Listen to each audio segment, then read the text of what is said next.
TDP Janasena BJP కూటమిపై మంత్రి రోజా fire అయ్యారు. 2014లో చంద్రబాబు గెలిచి ప్రజలు మోసం చేసి రాష్ట్రాన్ని అప్పులపాలు చేశారని ఆరోపించారు. ఎన్నో సంవత్సరాలుగా జెండా మోసిన టీడీపీ నాయకులకు సీటు ఇవ్వలేదని ఎద్దేవా చేశారు. అలాగే పవన్ కళ్యాణ్పై మంత్రి రోజా సెటైర్లు వేశారు. ఏ సినీ నటుడికి లేని క్రేజ్ సీఎం జగన్ సొంతమని తెలిపారు. చంద్రబాబు నాయుడు అండ్కో ఏదైతే ఒక టీం ఉందో గత ఎన్నికల్లో మీరు చూసారు. 2014లో వీళ్ళు కలిసి వచ్చారు.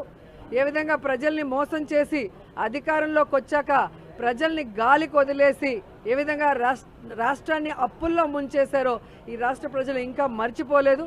సో ఆ ముగ్గురు మళ్ళీ కలిసి వచ్చి ఈరోజు ఏదైనా మేనిఫెస్టో రిలీజ్ చేసినా ఎవ్వరూ కూడా నమ్మే పరిస్థితిలో లేరు.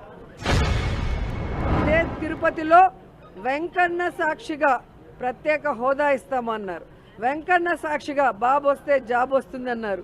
వెంకన్న సాక్షిగా ఎన్నో చెప్పారు. ఆ వెంకన్నకే ఈరోజు శటగోపం పెట్టాలన్న ప్రయత్నం చేస్తున్న వీళ్ళకి ఖచ్చితంగా వెంకన్న బుద్ధి చెప్తారు అని కూడా ఈ సందర్భంగా తెలియజేసుకుంటున్నారు. జనసేన గురించి అయితే చెప్పాల్సిన అవసరమే లేదు.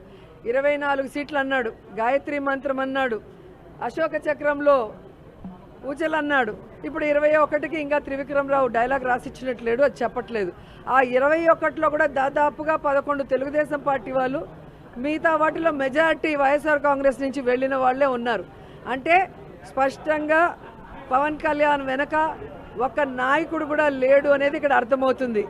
అక్కడ మిగిలిపోయిన చెత్త ఇక్కడ మిగిలిపోయిన చెత్తని ఏరుకొని క్యాండిడేట్లని అనౌన్స్ చేసుకునే దౌర్భాగ్య పరిస్థితికి రావటం అనేది మనం చంద్రబాబు నాయుడు బీజేపీని జనసేనను మోసం చెయ్యాలి అన్న ఆలోచనతో సీట్ల పంపకాలు ఎలా చేశాడు, ఆ సీట్లలో కూడా తన అభ్యర్థుల్ని ఎలా పంపించి పెట్టుకున్నాడో చూశారు. కాబట్టి ఒకరికి ఒకరు పడక మొత్తం ఆ కూటమి అంతా జీరో అవుతుంది.